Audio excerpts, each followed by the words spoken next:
Good morning, good afternoon, good evening, good night, wherever you are, whenever you are. Welcome to a new DC live stream. I'm your host, Matt Batiri, here with you on a beautiful Tuesday on the Gold Coast and with my partner in crime, Wasim Debussy.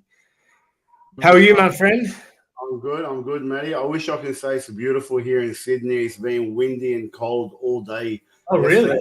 Yesterday we had like 32-degree weather, and today's been under 20 degrees. It's actually a little bit over 20 degrees. Really? From 35 to under 20. What a change. That's crazy. 32.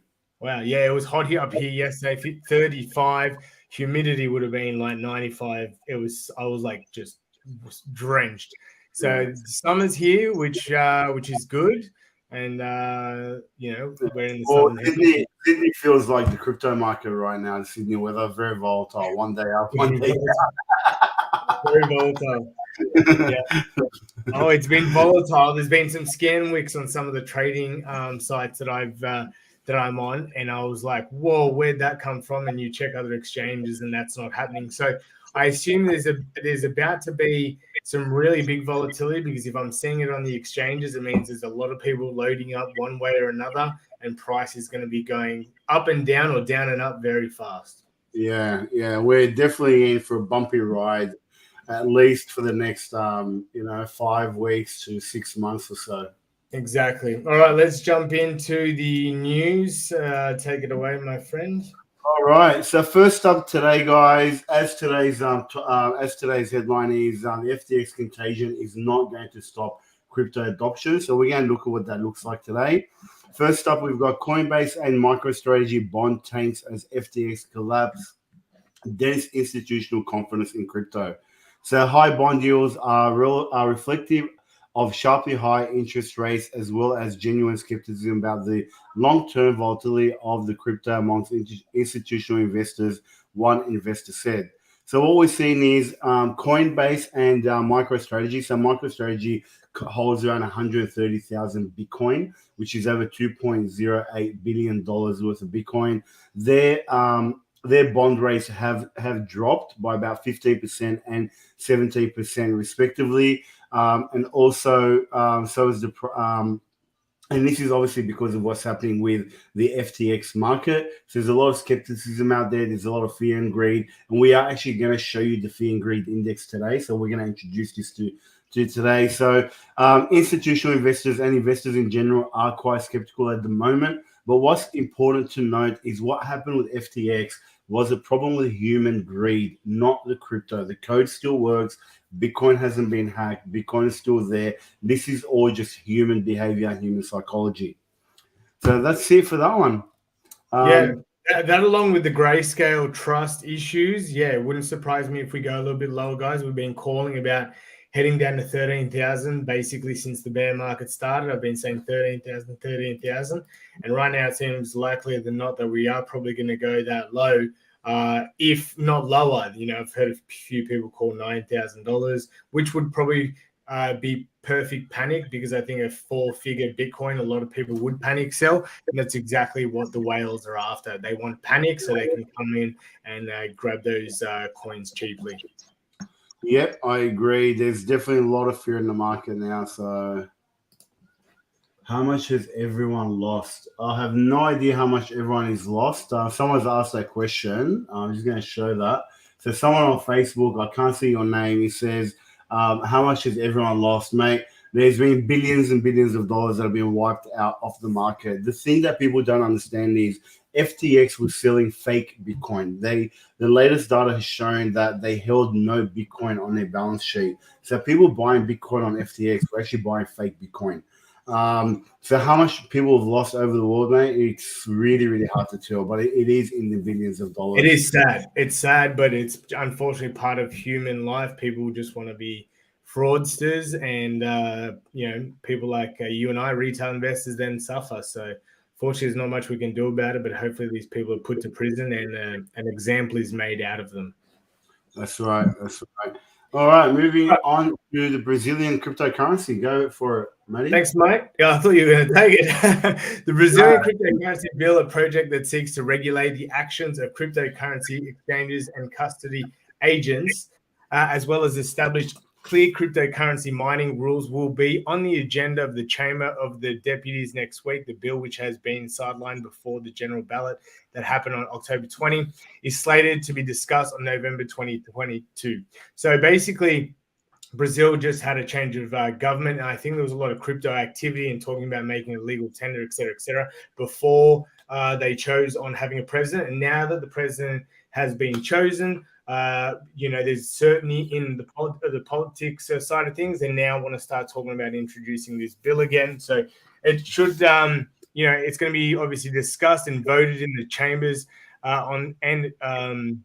it's the fourth item on the list of the session, but however, the agenda day can be postponed. So people are saying, will it happen? Won't it happen? I'm sure it'll be very interesting, but if Brazil does join, Ecuador and where else? What's the second country that you just made it legal? Mexico?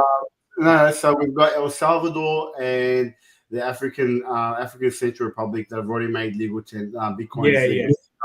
Mexico does have a bill in Congress at the moment that's still going through. And now we've got Brazil that's looking at regulating. So this is not looking at making Bitcoin legal tender. It's more looking at regulating the market, because Brazil was one of the top countries that was actually affected, was one of the top 10 countries that was actually affected by the FTX debacle and the meltdown. There is a group of people out there that are trying to put a lawsuit together for anybody that had over $100,000 worth of crypto on the exchange. Now, what they're saying is the good side of what this has happened is because they've tried to put this bill before and it kept getting sidelined and not spoken about. But now, because of what happened with FTX, it is starting to become more of a priority, and the government's saying that they need to put some type of regulation. Now, what I like about this is obviously one of the things that we're going to discuss what Peter Schiff said. I think what Peter Schiff's tweet today actually I like. But yeah, we need regulation for these centralized exchanges, because we've had way too many examples of centralized exchanges that are just scamming people and just disappearing with people's money. So I think it's time that governments put their foot down and say, this is how it works. But we also need it to be a very balanced view so that it doesn't affect the DeFi sector. The DeFi sector works on free market rules, and the free market will eliminate these type of scammers and allow the real price of Bitcoin to show and the real price of crypto to thrive. Well said. All right. The third one, over to you. Okay, so the last one in the news highlight is Bitcoin mining difficulty taps a lifetime high, all-time high. The last note says BTC miners remain under immense pressure. So with the price of Bitcoin dropping, so for those of you that don't understand how Bitcoin works, Bitcoin uses electricity to mine, and therefore the price of electricity usually has to be lower than the price of Bitcoin for miners to be able to be profitable. Now, with the drop of the price of Bitcoin, the hash rate, the mining difficulty hash rate is starting to go to an all-time high, which means it's going to be higher and harder for miners to be able to become profitable. And this is putting a lot of pressure on miners to stay in business. In fact, one miner has been already dubbed to default on 2 payments on their equipment loans. So what we're seeing right now is miners are struggling. Now, this can be good or bad news depending how you look at it. It can be good news because you can wipe out some of the bigger miners because they have so much equipment and so many loans to be able to mine what they do, and could give an opportunity for some of the smaller miners to take over in the space. So it is a difficult time out there for miners, and it will continue to be so. And if we do go down to 13,000 or 10,000 or 9,000, depending where we end up at the bottom of this market, it can cause some miners to capitulate. Yeah, the hash ribbons are looking like they're getting closer together on the indication on the indicators that I use. So if they do cross over and we do have capitulation, that's what's going to send us, crashing in the next month or so. Alrighty, heading over to Twitter for Lark Davis being our first tweet for the day. I saw a guy who knows the guy who said he knows the guy who said that crypto is going to zero. Sounds legit. That's a funny tweet. So, guys, if you've ever YouTubed Bitcoin going to zero, there's these really funny videos. There's this really well-known guy that says it on a video. It's really funny, but you can also find one where there's a guy talks about, Bitcoin was $0, then it went to like $10, came back down to $1, then it went back, like basically talking about zigs and zags all the way up. And he's just like making himself sound stupid because the chart of Bitcoin is going up and to the right. All you need to do is open up a Bitcoin chart, zoom out and see where the price is going. It's going up and to the right. It's not going anywhere else. It's not going to zero, but the market manipulators are doing a good job out there to scare retail investors. So don't be fearful out there. This is a bear market. Trust me, I've been through a few, and the feelings that you're going through is completely natural, but you will learn to see it as opportunity in the near future. Look, also, I think what Lark Davis is trying to highlight here is if you are on crypto Twitter, there is so much chatter, so much speculation, so many rumors going around, and people just saying crap left, right, and center. And I think he's trying to highlight here that don't listen to the FUD, don't listen to the noise. At the end of the day, when you understand the fundamentals of crypto, what crypto is actually trying to achieve in the world, which is decentralization, which is financial freedom, it is giving people rights over their money. We keep an eye out on the bigger prize. We will get through this and we'll come out stronger and stronger on the other end. All righty, over to you. All right. So Peter Schiff says we don't need more government regulation. We need more free market regulation and personal responsibility. Let's end the Fed, government stimulus, subsidies, guarantees, and bailouts. The NYSE started New York Stock Exchange started in 1972. The SEC was not created to 1934. We were better off without it. Now, look, Peter Schiff is a big Bitcoin bear. He's actually, for someone who actually understands that we need to get out of the financial matrix and that the Fed, the SEC, all these elites and powers to be are the ones that are manipulating the market. He gets that. I just don't understand how someone so smart doesn't understand why Bitcoin is the solution and why he keeps pushing for gold. So he does make sense in his tweet. I don't necessarily agree with all the other things that he says, but he does come out with some good tweets every now and then that do make sense. Yeah, I think he's like, his language is the same language of people that get into Bitcoin. So he's like kind of on the same page. He just doesn't want to turn over the leaf. So his son's all for Bitcoin. If you know about Peter Schiff a bit, his son's a big pro Bitcoiner, and they're always going back and forth, having barbs at each other on Twitter. But Peter Schiff is probably secretly having Bitcoin. He just is a big gold bug, and promotes more. The funny thing is, if you get to Peter Schiff's website, he actually accepts cryptocurrency as a payment. So I think, yeah, he does. I've actually been to his website, and I'm like, the first time, this is early on in when I was learning about cryptocurrencies, doing a lot of research and, going down a whole bunch of different rabbit holes. And I saw this guy. I'm like, who is this guy? I've never heard of him before. So I actually went to his website where he sells gold and silver and bullion, and he actually accepts cryptocurrencies as one of the payment methods. Probably removes this caught so much flack. All right, we got Bitcoin's Zoe, I'd say. After defrauding millions, mostly from developing countries with the FTX crypto scams, they write nothing but puff piece about FTX founders. Meanwhile, it's nothing but venomous mocking and ridicule of El Salvador making Bitcoin legal tender. Onward, Salvador. So, yeah, obviously, everyone knows what's been going on with FTX, but I guess I feel like the news on that has kind of gone a little bit too long. What are your thoughts with him? Like, look, I think what we're seeing is a lot of these large media outlets like Forbes, Wall Street Journal, and all these other media outlets are doing puff pieces. So they're trying to show that, you know, if Sam Bankman-Fried and Caroline Ellison were good people, but the reality is these people were evil. They were planted. They were put in the system to try and bring crypto down, and these guys are trying to cover up for it and trying to attack those that called them out, like CZ. And meanwhile, the same media outlets are attacking people like Nayib Bukele and countries and people who are trying to propagate freedom. Now, I didn't know this guy up until today, so our research team found this guy and he sent it. And if you click on his actual YouTube, he actually has some really, really amazing tweets. So he's obviously an African guy from Africa that is pro crypto, and he keeps on showing people how the IMF, how the world's central banks are defrauding people of money. I actually retweeted some of his stuff. He's got some really, really interesting stuff. So go out there, support this guy, because he's definitely spitting some truth out there.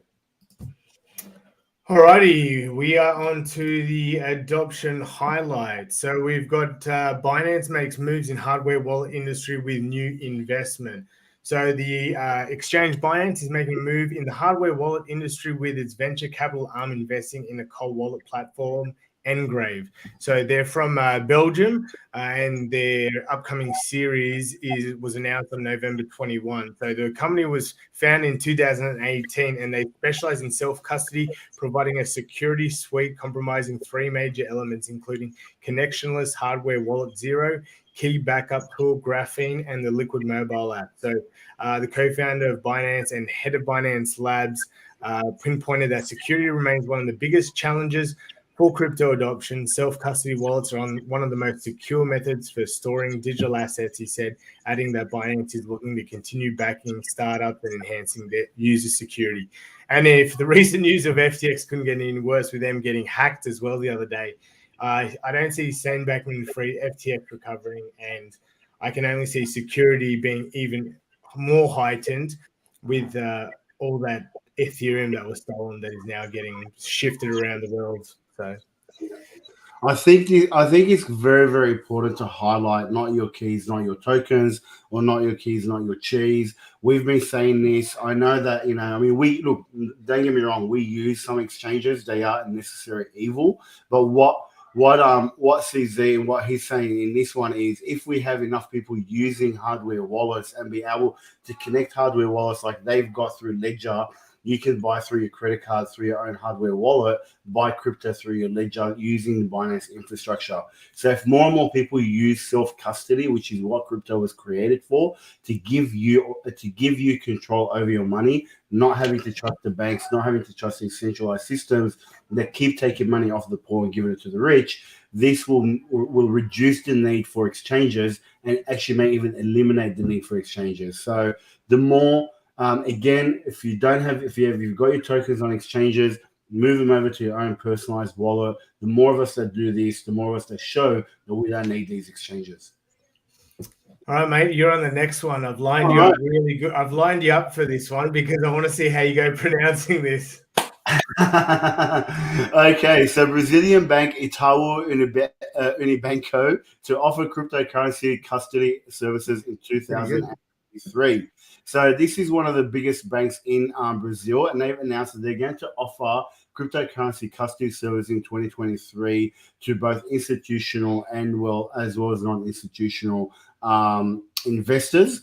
So they've announced on the 17th of November that in 2023 they're going to start this in late 2023, and they're going to offer it predominantly to their own customers in the beginning. Then they're going to offer it to non-customers.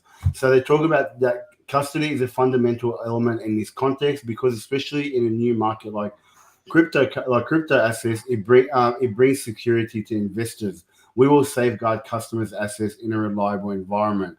Now, look, as bullish as this is, that more and more banks and more financial institutions are trying to get into the crypto space, personally, I would never ever give my crypto to a bank. I don't trust them with my money. I'm not going to trust them with my bank. We saw what happened with FTX. This may be good for the wider community, but it just shows that we need to educate more and more people about self-custody. Yeah, Couldn't agree more, because at the end of the day, the reason most people are getting into crypto is because they want to be their own bank. So why reverse engineer what the whole process was designed for? But anyways, alrighty, All right. you go. No, over to you, buddy. Okay, all right. Uzbekistan licenses 2 crypto exchange service providers. So their National Agency of Perspective Projects, NAPP, has granted licenses to 2 entities established to offer cryptocurrency exchange, and Crypto NET and Crypto Market has been registered as a service provider in the field of crypto assets turnover, the authority announced. Geez, there was a bit of mumbling there. I meant to say Crypto Trade Net and Crypto Market. I was like, blah, blah, blah, blah. The NAPP, which is subordinated to the presidency in Tashkent, is the main regulator for the Central Asian nation's crypto sector. The Republic of Uzbekistan is one of the few countries in the world that has well-formed frameworks for regulating the circulation of crypto assets, the agency noted. Now, I must say, on today's live stream, we've had some of the most tongue-twisted news articles we've ever had. Mouth so dry, I had to have some water then. So, what are your thoughts on that? Look, I think Uzbekistan is really geared to they're trying to move forward with their cryptocurrency legislation and protect their population. Previously they had blocked most cryptocurrency exchanges, including Binance, but now they're starting to lax that legislation and put rules in so that there's exchanges, there's miners, and investors can get in safely.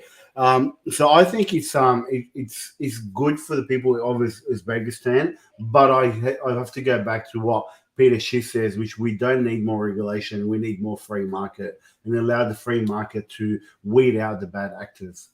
Yeah, my thought process is like it's interesting to see how many more countries are starting to adopt crypto, and it's very interesting that they're usually third world or countries or second world sort of countries. Like they're the poorer countries. We've got Africa, we've got Eastern Europe, Asia. They're really big into crypto, but we find that like the first world countries not as keen on it. So China, Australia, United States, these bigger countries are a lot more protective of what it can do and harm to their country. So it's really interesting to see that trend of the type of country that's willing to adopt crypto quite fast, and some that are being really reserved about implementing it into their country. Yeah, and look, I think the reason for that is a lot of these developing countries are starting to see that they're not going to make it in the traditional financial system. The traditional financial system exploits these countries. I saw a video of the latest Italian prime minister, and I forget her name, and she's talking about the franc. Forget the name of the currency. We did report on it previously, and the name is French franc. The French franc, but it's a particular type of currency that about 15 different African countries have to use, and everything has to go through the French. So these countries are rich in gold, rich in natural resources, but the French colonized them, and even though now they're supposed to be free, everything has to go through the French, and they take 50% of everything that's being produced. So keeping these people poor, and people in these countries and governments in these countries starting to say, you know what, there is an alternative now. I don't need to stick with the IMF and their laws. I don't need to stick with the colonization, what they've done around the world and how much they've exposed. Because if you look at the history of slavery came from from Western countries coming into Africa and flooding the market with money. So if you look at the history of cowrie shells, they came into Africa. They realized that Africans were using cowrie shells as a currency. So they went and mined billions of it. Then they came back and flooded the market with these cowrie shells, created inflation, made the African people poor, and they started to enslave them. And now the same country is starting to see crypto as a way out of this system that keeps them poor and exploits them. So this is why we're going to see a lot of developing countries turn towards crypto first before we see Western countries. And I think that's good because it's going to give a lot of these people an opportunity of financial freedom. Alrighty, look, we're moving on to the Fear and Greed Index, which is at a 22. It's not the worst I've ever seen. I'm pretty sure I've seen it in single digits before. So, what do you think? What do you think there? Look, we have seen it in single digits. It's not the worst. And I think that just shows that even though there is a lot of fear out there in the market, there's been times, especially after the Luna debacle and the USD was what was the Luna stable coin again? USDT or something. No, it wasn't USDT, I think. Yeah. Anyway, so the whole Luna debacle, that's when a lot of fear came in because it was the first crash of the market. And I think people now start to get desensitized to all of this. People start to say, you know what? And also I think a lot of the paper hands and the weak hands have already left the market. There's not many paper hands left. There's not many weak hands that are holding. People that are still holding crypto are people who have strong hands, that have diamond hands. So the fear and greed index is a reflection that there is still a lot of people that believe in crypto, which is why it's probably not as low as what it was after the Luna crash. So let's have a quick look at the cryptos that are currently doing well. Looks like it's only a couple, Filecoin and whatever, Litecoin, Tron, and then a couple of stable coins up here. But yeah, I expect the market to drop a little bit further during this week. I think this is going to be the final little blow, and then hopefully we can stabilize, create a floor, and then move up. Yeah. Look, what I like about this is just shows you overall, like, you know, Bitcoin's been down 2.7%. Ethereum is down 3.38% because, as if you guys haven't heard this, and we did a report on it today, the FTX hacker has been dumping his Ethereum for Bitcoin. So he's been selling his Ethereum to get Bitcoin, and therefore this has been dumping the Ethereum price. So I think there's been a lot of manipulation that's come out in the crypto market, especially with FTX. What they've done, they've really hampered the last bull market. And I think by getting rid of FTX now, we're going to be in for a big bull run in the next 2 years. And then Wasim just want to show you this because it look cool. I like the crypto bubbles, and the reason why I like it, it shows you what are the biggest pumpers and what are the biggest gainers and losers over the past week. We can see that BNX and MV and OKB and Litecoin and Tron have been pumping, while the rest of the market has been losing. We're losing quite a lot. Like Ethereum is down 12%. Qcoin is down 15%. Even the Trust Wallet token has been down. So it's good to have a look at the market overall because it is going to show us, you know, what's happening and give us a good understanding of where we're going. This would be a good screensaver, actually, but yeah. I wonder if they do it, actually. We should see if they actually do that. I wonder. Yeah, maybe. All right, guys, before we let you go, we want to tell you a little bit about our upcoming webinar on December 11th.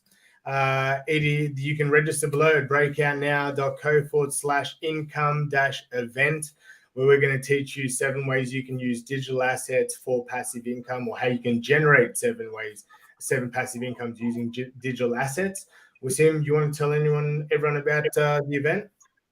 Yeah, guys. So look, one thing that we all know is throughout the bear market is the best time to get in. This is when generational wealth is created. Some of the things we're going to show you guys is how some tokens that we invested in, well, not me, Michael invested in during the last bear market, a $500 investment turned to $160,000. We're going to show you the opportunity that's available right now for true generational wealth, as well as how you can create up to 7 diversified passive income streams throughout the bear market, which, you know, can really change your life over the next bull run. So right now is the time to be paying attention. Right now is the time to be getting in, getting your feet wet, getting deeper in the trenches, because what's coming is going to be huge. And you don't want to think back in 2 years' time and say, oh, well, you bought Bitcoin at 15,000 or you bought Bitcoin at 9,000. We're telling you right now, guys, you should be getting in now, and this is what we're going to be educating you on. So go to that event, register, and we'd love to see you on the 11th of December at 10 a.m. Australian Eastern Daylight Time. See you guys. Peace out.